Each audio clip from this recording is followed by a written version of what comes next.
refletir sobre os nossos atos e organizar os nossos pensamentos. Agora nós vamos passar aos avisos, sempre lembrando que cabe a nós também dar uma olhada nos cartazes, e aqui é apenas uma releitura. Lá em cima nós temos dois potes para irradiação e preces. A gente pede sempre para colocar apenas uma vez por mês, porque serve para o mês inteiro. As preces para os nossos irmãos desencarnados, no caso de algum que tenha sido por suicídio, colocar a palavra suicídio. E a irradiação por todos nós, também, se houver tentativa de suicídio ou pensamentos, que coloque tentativa de suicídio ou ideias suicidas. Ao final da reunião, temos o atendimento fraterno, caso seja necessário, para tirar alguma dúvida, esclarecimento ou fazer alguma pergunta, dirigir-se aqui à mesa, que nós encaminharemos aos médios preparados para isso. Nós estamos precisando de leite em pó integral para a confecção das cestas. Então, se pudermos ajudar, é colocar lá em cima, no andar lá de cima, tem uma caixa grande no térreo para essa finalidade. Lembramos a todos aqueles que estão chegando pela primeira vez que a nossa casa, em todas as reuniões públicas, ela tem evangelização infantil nas quartas à noite e sábados à tarde. E também temos evangelização infanto-juvenil. Tragam as crianças e os jovens para relembrar os ensinamentos de Jesus à luz da doutrina espírita. Já estão abertas as inscrições para os cursos do segundo semestre de 2019, o que é o Espiritismo e a História do Espiritismo. Os interessados devem procurar a Secretaria Doutrinária para solicitar as inscrições. A gente precisa constantemente estar estudando. Solicitamos também aos doadores de sangue de qualquer tipo para o nosso querido companheiro Carlos Osternack, que está internado. Os estoques estão em estado de emergência. Quem puder ajudar, comparecer aqui ao final da reunião para melhores e maiores informações. Pedimos também a todos os frequentadores, todos nós, para incluir nas nossas orações em casa ou no trabalho, pelos nossos dirigentes, para que a espiritualidade amiga consiga envolver cada um deles nas suas responsabilidades. E assim nós vamos conseguir modificar essa psicosfera da Terra, equilibrando e conseguindo a mudança. E o último pedido, para que a gente não use aqui nas dependências do solo, do subsolo, nem fazer alimentação e nem usar o aparelho celular. E é nesse momento que a gente pede que aqueles que possam, coloquem no vibrador, ou no silencioso, ou até mesmo que desligue.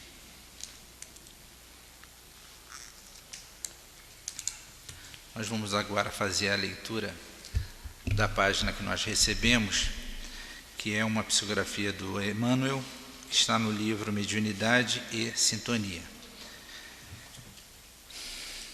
A faculdade de curar.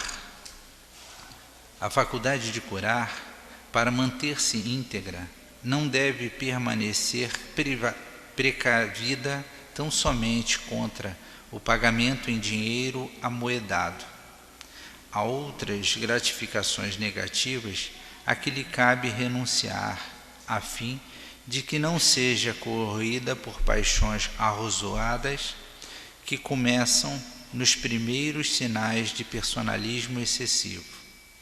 Imprescindível saber olvidar o vinho venenoso da bajulação, a propaganda jactanciosa, o perigoso elixir da lisonja e a aprovação alheia como paga espiritual.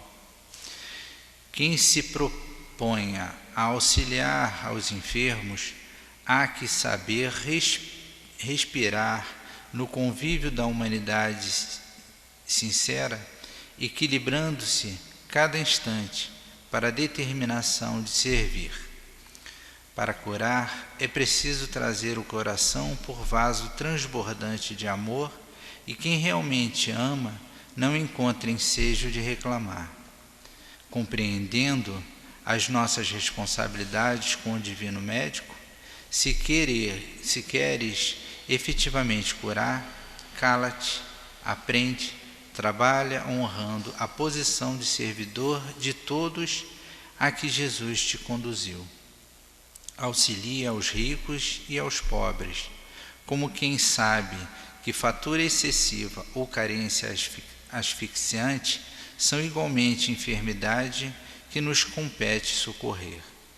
Ampara aos amigos e aos adversários, aos alegres e aos tristes, aos melhores e aos menos bons, como quem compreende na terra a valiosa oficina de reajuste e elevação. Reconheçamos que toda a honra pertence ao Senhor, de quem não passamos de apagados e imperfeitos servidores. Não te afaste da dependência do eterno benfeitor, e movimentando os próprios recursos em benefício dos que te cercam. Guardemos a certeza de que, curando, seremos curados por nossa vez, soerguendo-nos, enfim, para a vitória real do Espírito, em cuja luz os monstros da penúria e da vaidade, da ignorância e do orgulho não mais nos conseguirão alcançar.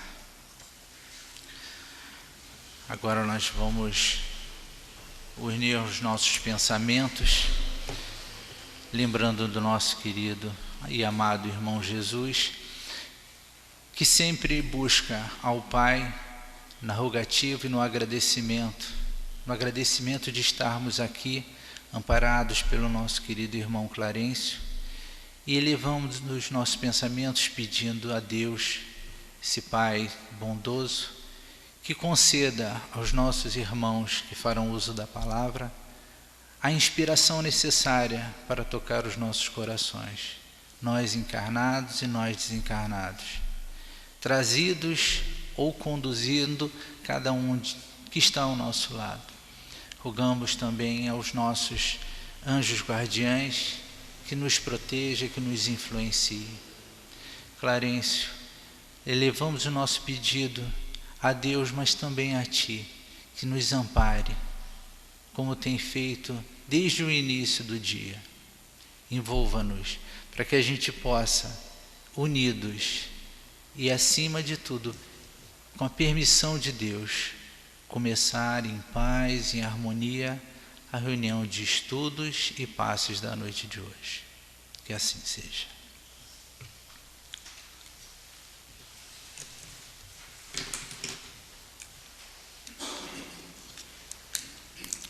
Hoje nós estudamos o livro dos médiuns e, a pedido do nosso querido Joaquim, nós vamos ler alguns trechos do item 7 do capítulo 14, algumas perguntas. Médiuns curadores. Diremos apenas que este tipo de mediunidade consiste principalmente no dom que certas pessoas possuem de curar, pelo simples toque, pelo olhar, até por um gesto, sem o concurso de qualquer medicação. Pergunta número 4. Agiria com mais eficácia aquele que, possuindo o poder magnético, acreditasse na intervenção dos espíritos? Ele faria coisas que considerarias milagres. Certas pessoas possuem verdadeiramente o dom de curar pelo simples toque, sem o emprego dos passes magnéticos? Certamente. Não tendes disso numerosos exemplos? Neste caso, existe ação magnética ou apenas influência dos espíritos? Uma coisa e outra coisa. Essas pessoas são verdadeiros médiuns, visto que agem sob a influência dos espíritos, mas não quer dizer que sejam médiuns curadores, como os entendeis. Podem-se obter curas apenas pela prece? Sim, algumas vezes, se Deus o permitir.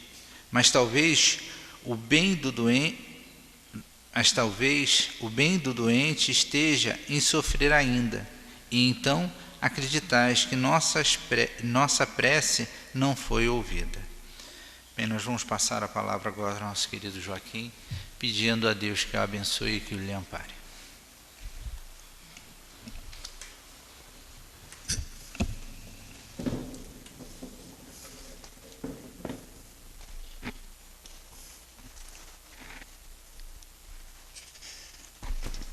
Meus irmãos, minhas irmãs, que a paz de Jesus continue junto aos nossos corações.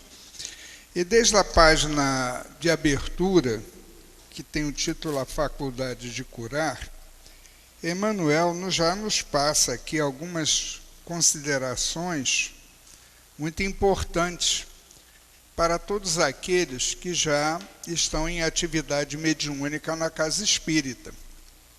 E é preciso, de fato, todos nós que já somos médiuns, que já nos preparamos para as tarefas mediúnicas na casa espírita, principalmente quando temos determinadas faculdades mediúnicas que chamam mais atenção.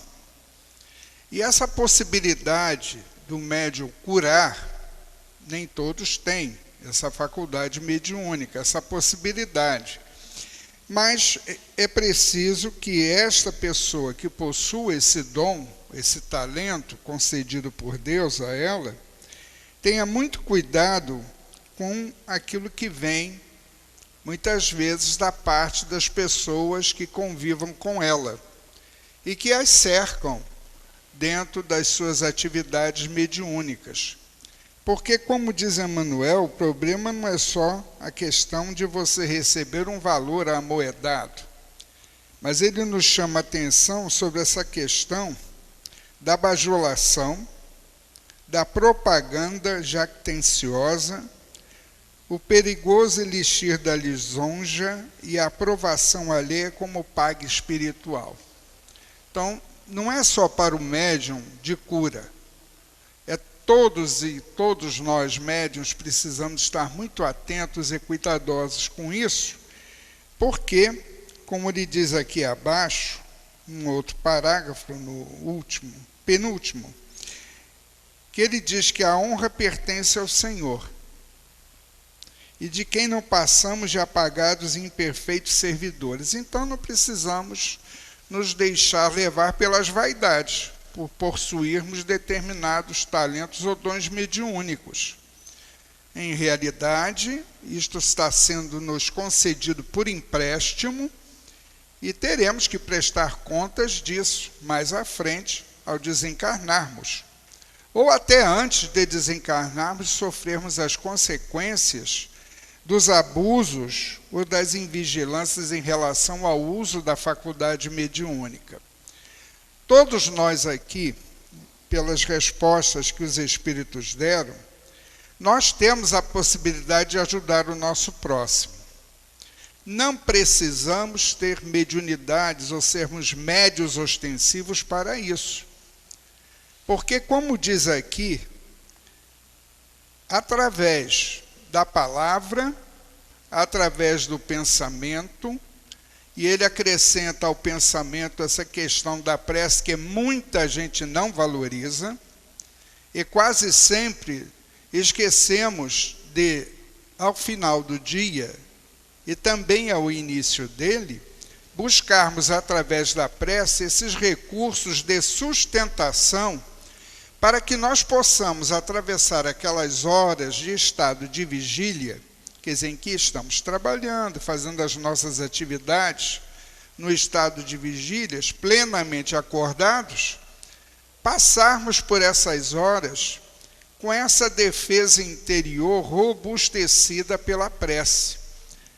Através da prece, na sintonia com aquele que mais diretamente nos protege e nos ampara, já que estamos orientados pelo Espiritismo, através do Livro dos Espíritos, que todos nós temos amigos espirituais, espíritos voltados para o bem e que se interessam pelo nosso progresso espiritual e que estão apostos para nos ajudar, nos amparar, nos socorrer, nos incentivar, nos inspirar para o bem.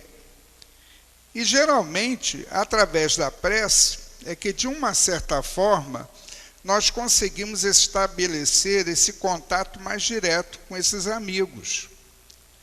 Evidentemente que nós vamos rogar a Deus que permita que esses amigos espirituais possam nos inspirar. E há uma coisa também que nós podemos pedir a Deus, por intercessão de uma prece, que esses guias possam nos amparar principalmente no momento em que o corpo irá descansar, vai repousar. E muita gente se esquece de fazer esses pedidos através da prece. Elevar o pensamento em prece, pedindo o apoio, para que enquanto o corpo descansa, o espírito encarnado, que somos nós, todos aqui reunidos, possamos receber esse apoio espiritual, possamos ser aconselhados, orientados, esclarecidos, fortalecidos, para quando retornarmos ao estado de vigília, quando o corpo despertar, nós possamos nos sentir fortalecidos para atravessar aquelas horas que muitas vezes serão de provas duras. Quando não estivermos, às vezes, passamos não só pelas provas, mas pelas aflições ou expiações, que são ainda um processo natural da lei de Deus para nos colocar dentro do trilho das suas leis divinas. Então, aqui no caso em que nós vamos ver os médiuns curadores, nós acabamos de ouvir que esse tipo de mediunidade consiste principalmente no dom que certas pessoas possuem para curar sem o concurso de qualquer medicação. Vamos fazer uma ressalva aqui. O médium pode ter esta mediunidade, mas ele não pode interferir no tratamento médico que essa pessoa que está sendo socorrida através do passe seja suspenso. Nós sabemos que em alguns lugares fazem essas observações e determinações. Isso seria uma irresponsabilidade.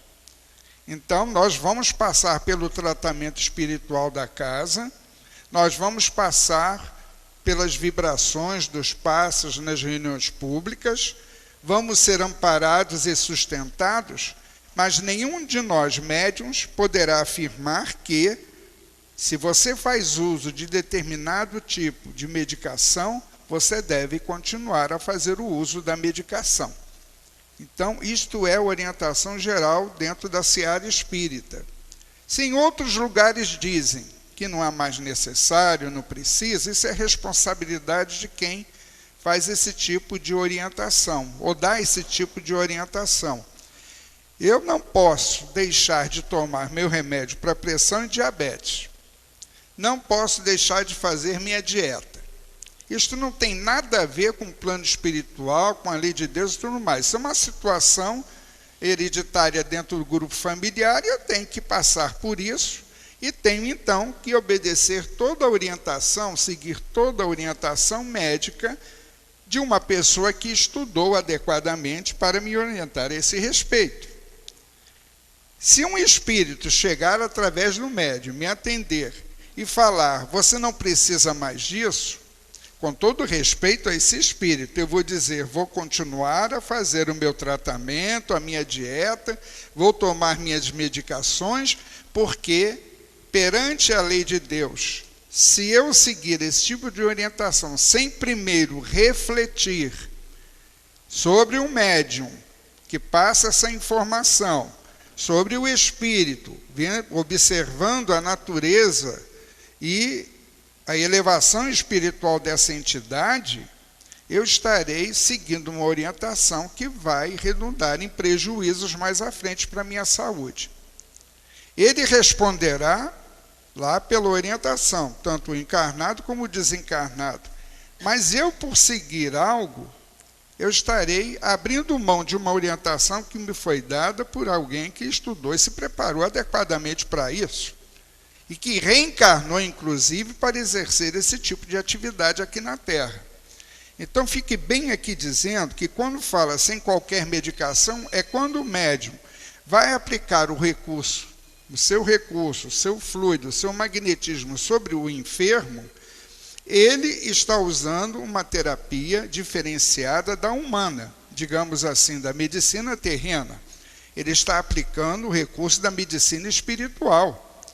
Mas ele vai se limitar a ser o transmissor daquela energia, daquela transfusão de fluido para aquele corpo enfermo. E vai, se ocorrer a cura, muito bem, é porque estava dentro das leis de Deus, aquela prova provavelmente da pessoa estava se encerrando, não precisava dar prosseguimento àquele estado de dor do corpo, e a cura se estabeleceu por determinação mesmo da lei, a prova se encerrou. É interessante lembrar aqui, quando se fala das curas, nós lembramos logo de Jesus, né? E vários estudos dizem que muitos foram buscar os recursos junto a Jesus. No entanto, ele não curou a todos. Ele sabia muito bem quem poderia ser curado, ser liberado daquela situação de dor do corpo ou os problemas de ordem, de influenciação espiritual negativa. Ele sabia muito bem a quem ele poderia determinar que aquele processo estava sendo encerrado naquele momento, pela sua elevação espiritual, pelo seu saber, pela sua ligação direta com Deus e as suas leis. Então, nós, no nosso caso, que ainda somos espíritos encarnados imperfeitos, nós precisamos seguir aquilo que a doutrina e o Evangelho do Senhor nos recomenda. Então, ele vai dizendo que o simples toque, um olhar e um gesto, que muitas vezes pode ser o gesto da imposição de mãos. Ele aqui diz que não vai se falar daqui dos passos magnéticos aplicados junto, né, que era muito comum à sua época pelos magnetizadores, que não eram, naquela época, considerados propriamente médios, embora os espíritos dizem que eles seriam médios porque eles estariam também sob assistência do plano espiritual no momento em que aplicavam os seus recursos lá de magnetismo, né, que doava o seu magnetismo, fazia a sua ação fluídica sobre aquele enfermo. Mas é interessante que essa questão do simples toque, olhar e gesto, nós vamos perceber que determinadas pessoas têm em torno de si um campo muito interessante de vibração, os espíritos uns dizem hálito mental, outros dizem a irradiação do próprio espírito ali encarnado, que evidentemente essa irradiação, esse campo de força que todos temos, e que é sustentado e alimentado pelos nossos pensamentos e desejos. Então, evidentemente que fica claro a nossa compreensão que, dependendo do pensamento e do desejo, aquilo que eu tenho em torno de mim pode ser uma coisa boa ou não. E é justamente através desse campo de força que temos em torno de nós, essa vibração que trazemos conosco, alimentado pelos nossos pensamentos e desejos, é que acabam definindo o tipo de companhia espiritual que atraímos para junto de nós. É interessante isso, porque era comum, isso há anos atrás, hoje com o estudo e a divulgação doutrinária, já não se fala tanto dessa forma, mas quantas vezes eu escutei as pessoas dizendo que ia para centro espírita para tirar encosto, que não é o caso de nenhum de vocês aqui, né? Porque vocês já têm o encosto da cadeira aí onde estão repousando as costas, claro. Mas era comum se dizer, não, eu estou carregado, eu preciso ir para o centro. Há décadas atrás, não havia muito estudo em casa espírita. Se divulgava muito pouco os livros de Kardec. E para você ter acesso, você praticamente tinha que entrar em grupos muito fechados. Hoje os cursos nas casas espíritas são abertos. E você nem é obrigado a ser espírita, não. Vai ficar espírita no centro se quiser. Mas você pode passar pela fieira do estudo para ter uma noção do que é o espiritismo. Ter uma compreensão do que é ser médium, mediunidade, ação espiritual, o que é plano espiritual, o que é vida após a morte. Tudo isso está sendo nos oferecido através dos cursos que as casas espíritas oferecem. Então, agora nós começamos a entender que a questão do encosto tem muito a ver com o que eu penso e desejo. Porque eu posso chegar aqui, aliás, Jesus já falou disso há muito tempo, da questão da casamental que fica aberta a todo tipo de sugestão. Quer dizer, limpa a casa, vamos lá, vamos tomar o passe hoje, né? Todo mundo pode tomar o passe, os médicos se prepararam para isso, vamos receber o passe. Então, eu vim aqui me liberar de umas coisas que estão me incomodando. Sim, aí você sai. Se você continua com a mesma postura de pensar e desejar, você vai começar novamente a ter necessidade de voltar dias após, porque aquelas sensações vão voltar de incômodo e de peso, de uma situação que você não consegue definir porque você não buscou se orientar, não buscou a instrução, não buscou o esclarecimento do porquê isso está acontecendo contigo. E uma maneira da gente ter encosto positivo é melhorar o nosso pensamento e os nossos desejos.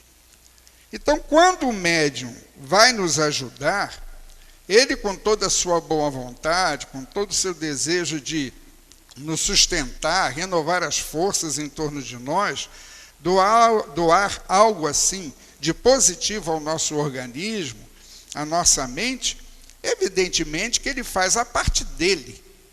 Mas até para receber esse socorro da parte do médium, eu também preciso me preparar adequadamente. Porque se eu, no momento, e faz-se aqui uma ressalva, todos nós já estamos sendo socorridos no ambiente. O socorro espiritual não ocorre no momento que o médium vem nos dar o passe. Toda a equipe espiritual aqui reunida já está nos ajudando, já está nos observando, já está percebendo quais as necessidades de cada um de nós. E o socorro já começa nesse momento, a partir do instante que nós entramos aqui. Então, quando o médium se levanta para dar o passe, ele vai fazer um fechamento do socorro espiritual que já começou quando aqui chegamos. É o fechamento final do tratamento, que começa na atenção que damos ao estudo, naquilo que está sendo dito, da melhor forma possível daquele que fala aqui à frente, evidentemente, quem comenta também o estudo do Evangelho, e para que eu possa, de fato, ser plenamente beneficiado, eu preciso entrar no clima da prece. Porque quando eu faço a minha prece, não é entrar em transe mediúnico, é estar no clima da prece, facilitando para que o organismo e também nós, espíritos encarnados, nesse momento dessa transfusão de energia, nós possamos absorver o máximo possível. Não é deixar o médium pele e osso, não se trata disso. Porque ele está com um trabalho espiritual, ele sabe exatamente a quantidade daquilo que ele pode doar. Os mais experientes sabem disso, como devem proceder, porque o próprio médium tem que aprender a conhecer os seus limites. Não há problema, o que o médium não tem, os espíritos repõem. Fazem a adequação aí no momento da doação.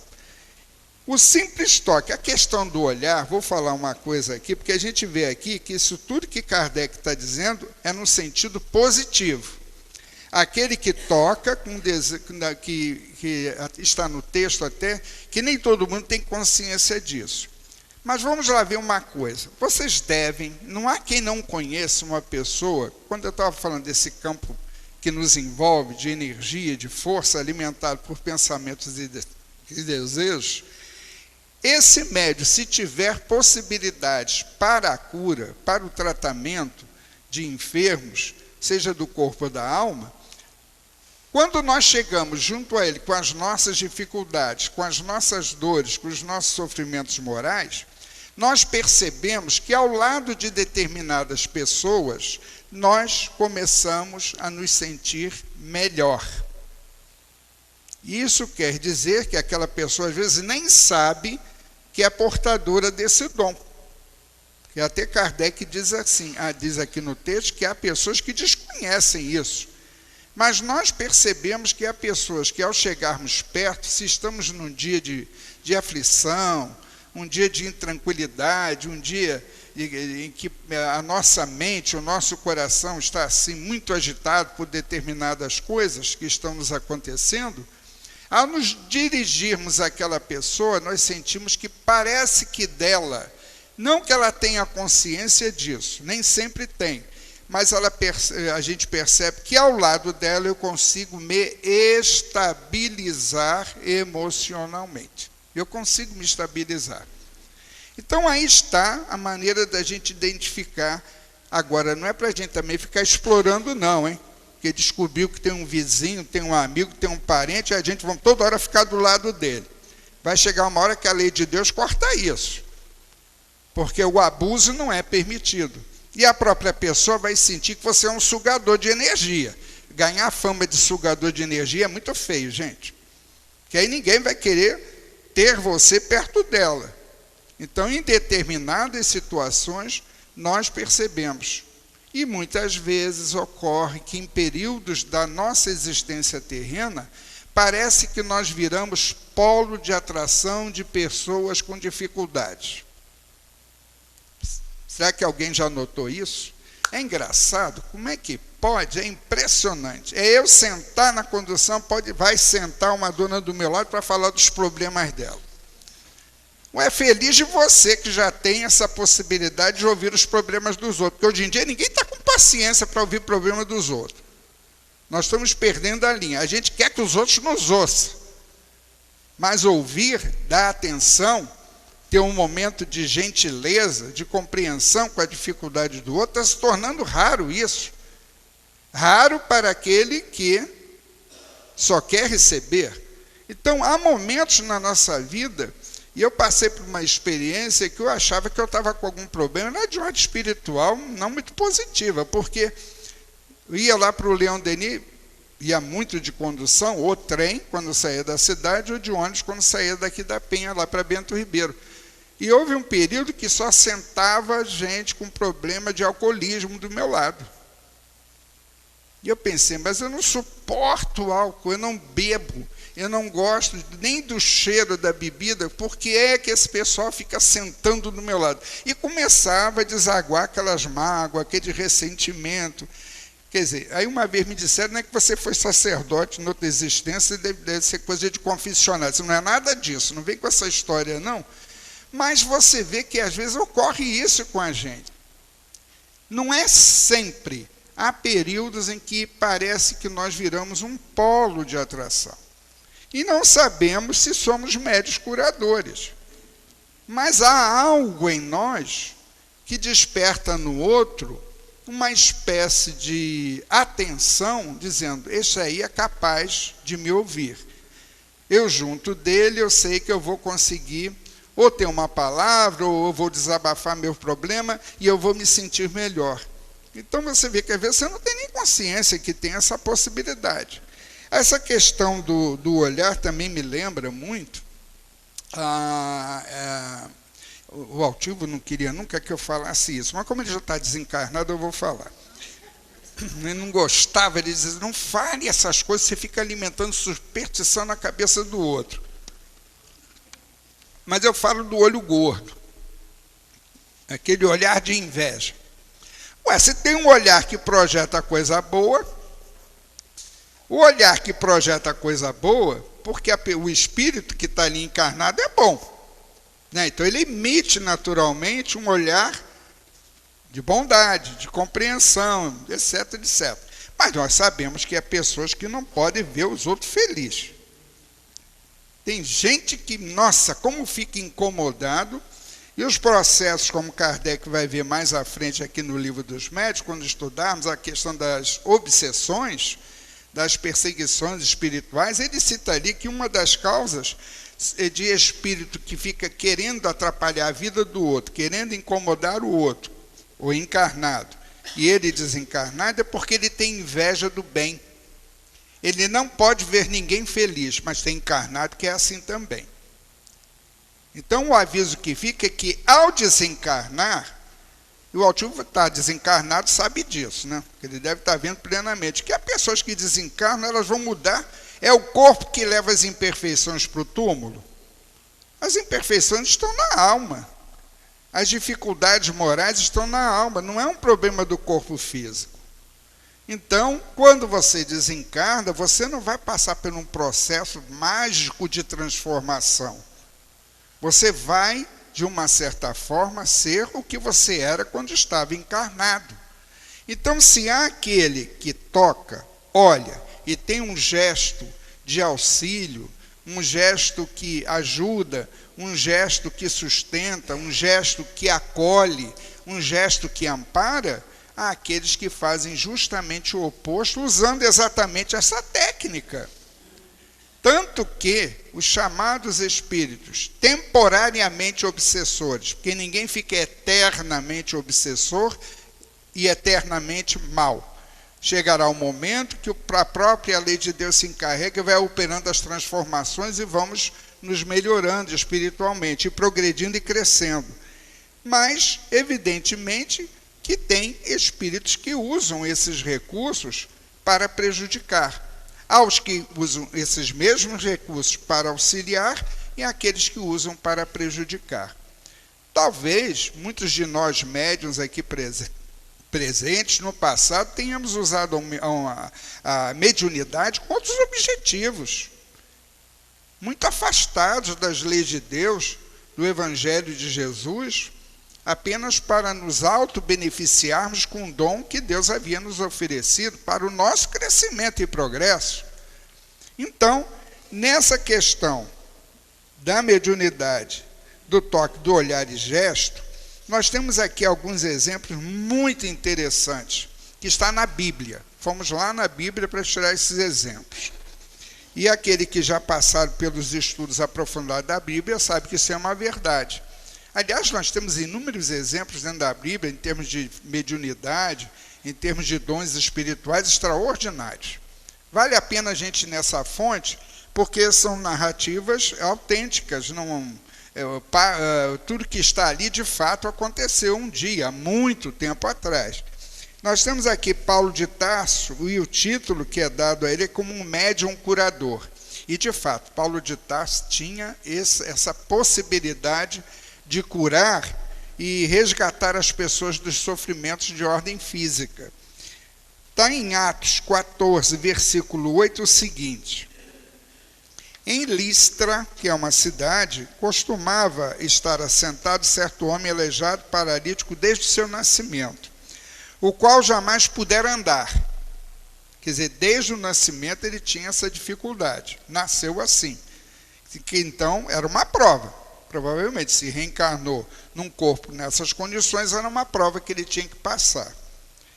Esse homem ouviu Paulo falar que ele, Paulo, fixando nele os olhos e vendo que possuía a fé, quer dizer, ele era paralítico, ele não podia andar desde nascença, ouviu Paulo falar, fazendo uma daquelas suas explanações num grupo, e foi pedir a ele esse apoio espiritual. Paulo, quando olhou para ele, viu que ele fez isso com fé. Olha a questão. Jesus também tem vários exemplos na vida dele, como encarnado, quando esteve entre nós, que ele diz assim: a tua fé te curou, a tua fé te salvou. Então, se eu tomo o passe aqui com indiferença, passe não faz efeito nenhum. Se eu acredito na possibilidade, na força do passe, como um transmissor de energia que vai me revigorar, isso vai fazer efeito com certeza. Se eu acredito no poder da prece e na sua eficácia, ela vai funcionar tranquilamente na minha vida. Evidentemente, tudo funcionando de acordo com aquelas questões dos méritos e deméritos de cada um de nós. Porque senão seria meio fácil, né? Tudo eu vou pedir pela prece que com certeza vem. O que me será dado será de acordo com as minhas reais necessidades, não aquilo que eu penso que é uma real necessidade, e de acordo com as leis de Deus. Então, Paulo olha para ele, vendo que ele possuía a fé para ser curado, disse-lhe em alta voz: apruma-te direito sobre os pés. Ele saltou e passou a andar. Podemos fazer isso já? Vocês conseguem, os médicos aqui presentes? Não fica desolado não, que a gente vai chegar lá. Todos nós vamos chegar lá, é da lei. É uma questão de esforço individual, de crescimento espiritual. Cada vez que nós formos nos aperfeiçoando, todo esse somatório de experiências através dos milênios, isso tudo vai nos favorecendo, à medida que nós vamos nos elevando espiritualmente. Então chegará um momento que talvez já tenhamos condições de falar tal coisa. Mas veja bem que ali não era só a vontade de Paulo em ajudar. Era necessário também que o outro tivesse a fé necessária para ser curado. Quando eu vou ao médico e não acredito nele, não há remédio que dê jeito. Mas não há mesmo. Se você desconfiar, tem algum cardiologista aqui? Não, porque eu vou falar uma coisa aqui, mas não é uma crítica não, tá? Mas quando minha mãe foi socorrida pelo cardiologista, eu nunca vi um cardiologista tão gordo na minha vida. Eu fiquei tão preocupado com aquilo, que eu fiquei olhando, eu digo assim, meu Deus do céu, mas ele está bem acima do peso. E a minha mãe, mal, mas mal. Olha, como médico, nenhuma observação. Maravilhoso profissional, não só profissional, um ser humano. Que ele poderia ser um excelente profissional e a nível humano ser indiferente até, mas não, como ele se desdobrou para ajudar e resgatou minha mãe, resgatou do processo dela desencarnar antes do tempo, conseguiu. Mas depois eu falei com ele, gente, depois eu comentei com ele, mas olha bem, é melhor só se cuidar, né, porque eu sou cardiologista, eu não aguentei, ver essa minha língua, não vou pagar por ela. Mas ele levou numa boa, Mas porque às vezes você está aqui na tribuna falando de coisas que você não faz. Ainda bem que a minha barriga está encolhendo pouco, mas eu andei um pouquinho mais gordo. Então a gente fala da gordura do outro, não observa a tua. A gente tem que ter cuidado com isso também, né? E mais ainda de Paulo. Atos 28, versículo 7. Perto daquele lugar havia um sítio pertencente ao homem principal da ilha de Malta, chamado Públio, o qual nos recebeu e hospedou benignamente por 3 dias. Aconteceu achar-se enfermo de disenteria, ardendo em febre, o pai de Públio. Paulo foi visitá-lo e, orando, impôs-lhe as mãos e o curou. Veja bem.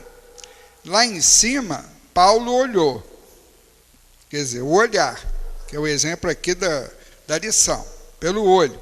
Olhou e determinou, observou que ele tinha a quantidade de fé necessária para ser resgatado daquela prova, daquele sofrimento, porque provavelmente tinha chegado ao fim mesmo, aquela situação não precisava dar prosseguimento àquilo.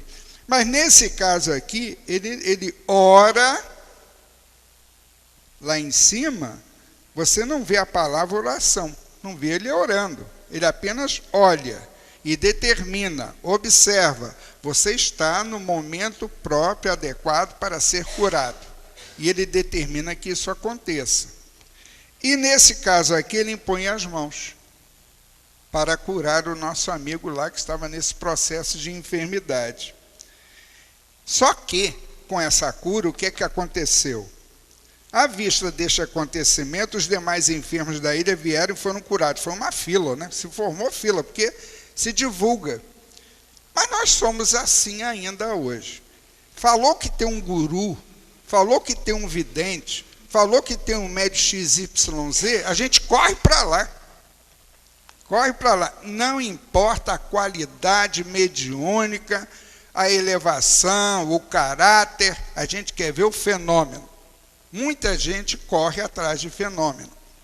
E acontece, como aconteceu há pouco tempo, o médium aí se envolver numa situação desagradável. Não era um médium ligado ao espiritismo, mas de qualquer maneira era ligado a um trabalho mediúnico. O que é uma pena você ver um médium cair dessa forma. Mas por quê? Porque muitas vezes, como diz a mensagem inicial, são os bajuladores, são os facilitadores, os que abordam com segundas intenções. Isso é prova para o médium, e o médium tem que saber se autopreservar e manter os cuidados necessários para que um escândalo não ocorra e muitas vezes ele, inocente no processo, seja acusado de algo que não fez. Então nós temos que estar cuidadosos uns com os outros, sim, nesse aspecto. E mais aqui tem com relação ao apóstolo Pedro, porque ele também fez curas. Eu gosto muito de Paulo e Pedro, porque eles tiveram as suas vacilações. E o Pedro, todo mundo aqui sabe, que ele negou 3 vezes. Paulo foi um perseguidor dos cristãos, dos seguidores do Cristo. E depois passam por um processo, eu acho extraordinário isso para todos nós, que muitas vezes nos prendemos muito mais aos nossos erros e quedas, do que olharmos dessa possibilidade de a gente de soerguer e não ficar preso ao erro. O erro já foi cometido, vamos aprender a lição e seguir em frente. Porque ficar preso àquele processo, num arrependimento que não redunda na liberação, no pagamento, no resgate, na diluição daquela falta, isso não é bom, não é saudável para o espírito. E se você estiver encarnado, acaba afetando o corpo também, porque você vai adoecer de depressão. E para sair disso, é uma luta enorme, é muito grande. E pode se estender por reencarnações afora. Então, Pedro, esta passagem para mim, me mostra um Pedro num nível assim, extraordinário. Eu não sei se vocês vão ter essa impressão, mas está em Atos capítulo 3, versículo de 1 a 10. Aqui eu resumi bem, que é um trecho longo. Diz aqui: um homem coxo encontrava-se à porta do templo em Jerusalém pedindo esmola. Haviam vários deles. Isso era comum naquela época, como até hoje também é. Dirige-se a Pedro e este lhe pede que olhe para ele. Quer dizer, Pedro, olhe para mim. E o homem, então, esperava receber alguma ajuda, né? Uma esmola, algum apoio, né? De ordem material. Pedro, porém, lhe disse: não possuo nem prata nem ouro, mas o que tenho, isso te dou. Em nome de Jesus Cristo, o Nazareno, anda. Aquele que negou, vê com que determinação ele dá esta ordem, de uma crença absoluta no poder de Jesus, naquele instante, em cima daquela criatura que esmolava.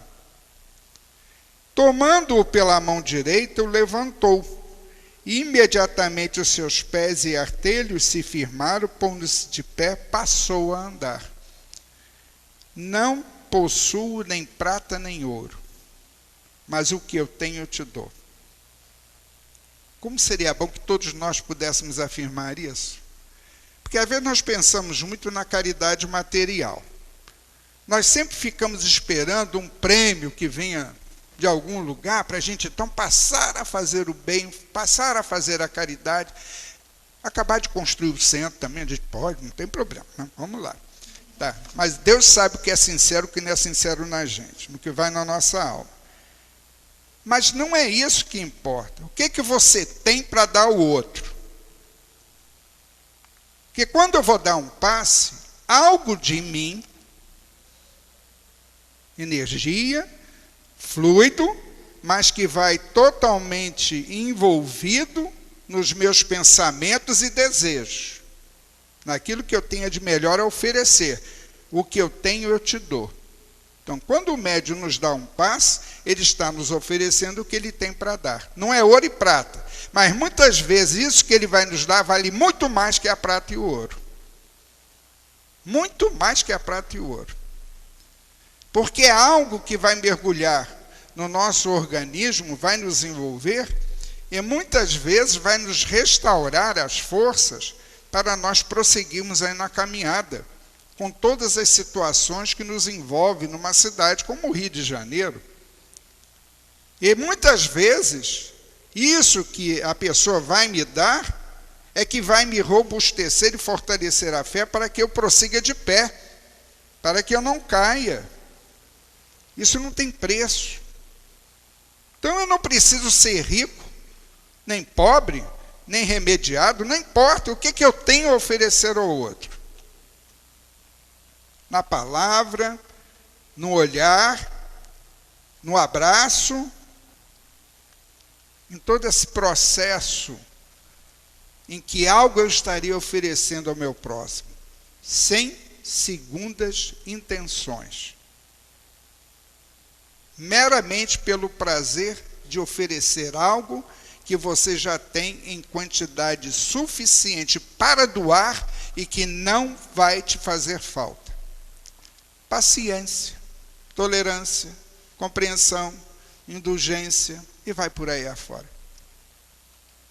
Não é ouro, não é prata. Mas como estamos precisando disso hoje em dia? Entre todos nós, como estamos precisando disso hoje em dia? E em Atos, capítulo 5, versículo 15 e 16, há também uma observação sobre Pedro muito interessante, que diz aqui, só um trechinho, a ponto de levarem por onde Pedro passava, pela rua onde ele passasse, a ponto de levarem os enfermos até pelas ruas e os colocarem sobre leitos e macas, para que, ao passar Pedro, ao menos a sua sombra se projetasse em alguns deles. A gente sabe que a sombra não vai curar, o que vai curar é o que se irradia. Aquilo que se irradia de nós é que nos identifica ao plano espiritual, é que, de uma certa forma, nos serve de defesa contra as investidas daqueles que queiram nos prejudicar, sejam encarnados ou desencarnados. Mas vê bem, por onde ele passava, se aquela sombra, que coisa, eu fico imaginando isso, imaginando essa cena. Que em realidade, aquilo que está comigo, é que eu estou constantemente oferecendo àqueles que estão em torno de mim. O nosso tempo já está se esgotando, né? Faltam mais 4 minutinhos. Nós vamos aqui, também tem um trecho aqui, sobre médios pneumatógrafos, que é o item 177. Só para não deixar de fazer o comentário em cima. Dá-se esse nome aos médios aptos para obter a escrita direta. Escrita direta. O que não é dado a todos os médios escreventes. Então você tem a psicografia, médio escrevente, psicógrafo, né, que o espírito toma da mão, semimecânico, mecânico ou intuitivo. Intuitivo pelo pensamento.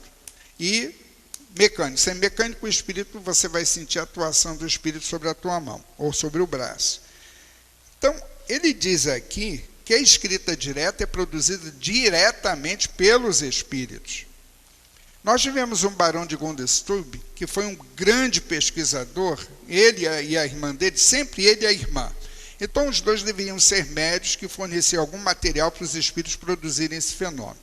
Então, essa escrita direta ele obtinha dentro de igrejas, catedrais, cemitérios, ele levava papel, deixava ali, ficava um pouco afastado, daqui a pouquinho apareciam caracteres se formando na folha de papel em branco.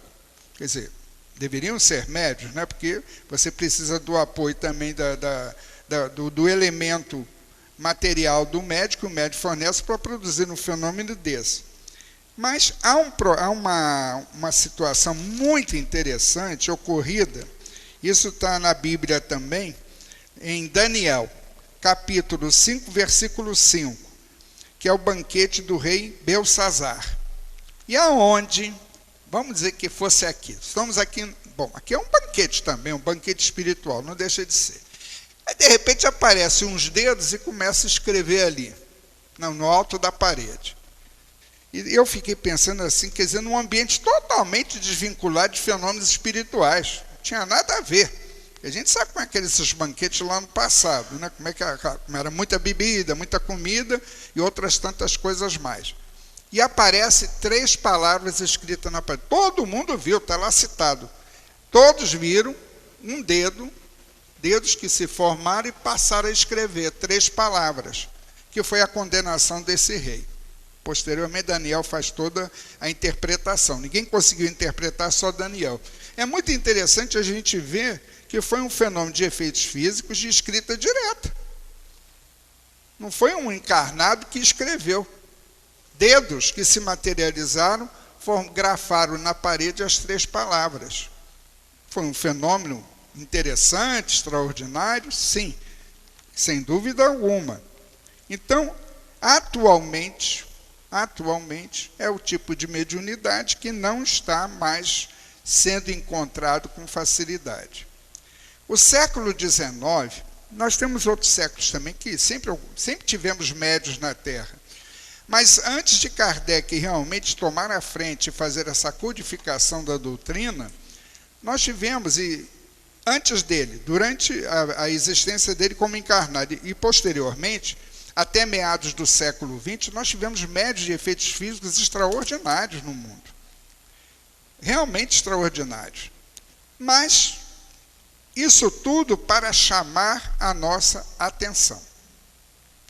Porque posteriormente a gente começou a perceber que esses médios foram escasseando e cada vez mais nós estamos percebendo do plano espiritual o convite ao estudo, a buscar o conhecimento, a buscar o entendimento das leis de Deus, a buscar entender plenamente as lições que Jesus nos trouxe. E os Espíritos vêm falando isso. Agora queremos falar a razão dos homens. Então, fenômenos de efeitos físicos, de uma certa forma, estão rareando cada vez mais. Lá, um caso ou outro que ocorre, muitas vezes para uma espécie de chamamento, advertência, despertar a atenção da criatura para buscar algum tipo de orientação, explicação para aquilo, mas as reuniões mesmo de materializações que tivemos até meados do século XX, elas praticamente já se extinguiram nesse mundo. Tanto que todo o crescimento de grupos espíritas no mundo é visando o estudo da obra que Kardec nos deixou.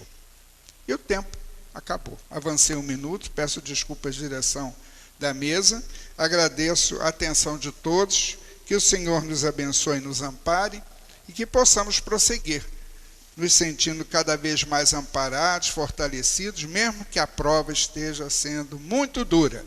Tenhamos a certeza que o amparo está presente junto a nós e que o Senhor, através desses espíritos amigos do bem, também estão junto a nós, nos ajudando nessa fase da nossa atual existência terrena. Graças a Deus.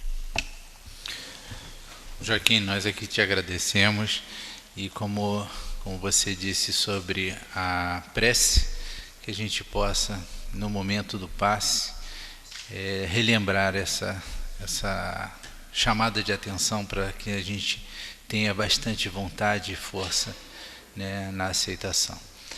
Nós vamos pedir aos médios que se posicionem Perdão, me perdoa, eu me empolguei, Joaquim. Estamos todos aprendendo. Nós vamos fazer a leitura agora do Evangelho. Bem-aventurados os que são misericordiosos, o item 18. Queridos amigos, sede severos convosco e indulgente para as fraquezas dos outros. Esta é uma prática de santa caridade que ainda muito poucas pessoas respeitam. Todos vós tendes mais tendências para vencer, defeitos para corrigir, hábitos para modificar. Todos vós tendes um fardo mais ou menos pesado, do qual vos deveis livrar para conseguir alcançar o alto da montanha do progresso. Por que então sois tão clarividentes para o próximo e tão cegos para vós mesmos?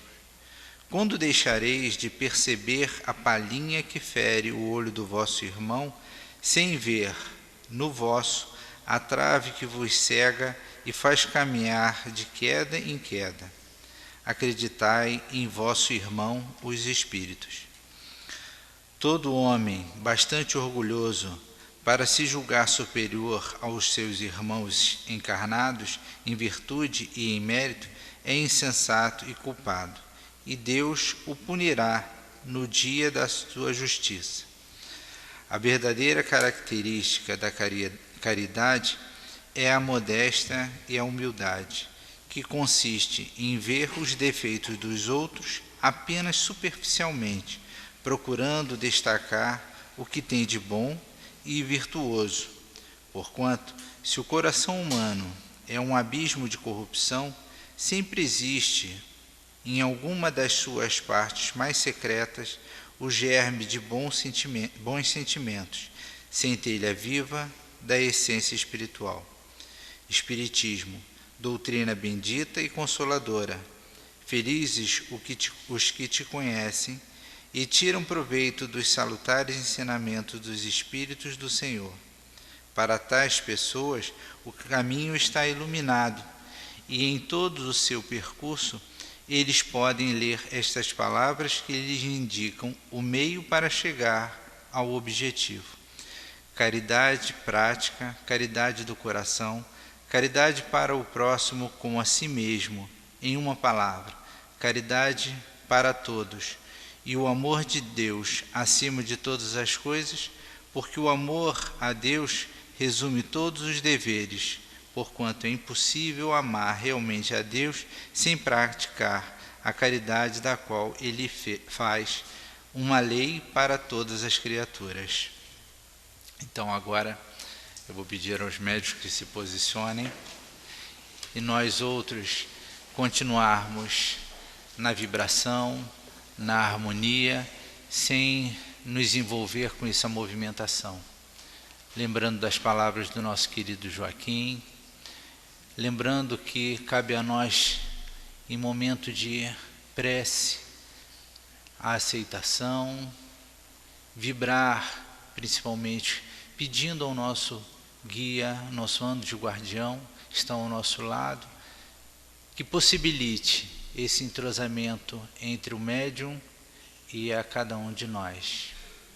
Elevamos os nossos pensamentos, mais uma vez, ao querido irmão Jesus, para que Ele, através da nossa vontade, desse nosso desejo, lembrando que tem que ser do fundo do coração, com bastante sentimento, as nossas rogativas que cheguem até Deus, e de lá os benfeitores possam facilitar esse entrosamento, facilitar o momento do passe, abençoando cada um de nós, médiuns, e possibilitando que essa troca fluídica se aconteça dentro do necessário.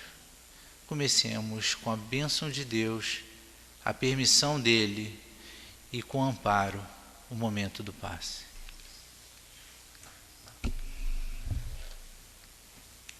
Queridos irmãos, já perceberam o quanto nós conseguimos identificar e até dar solução nos problemas dos outros?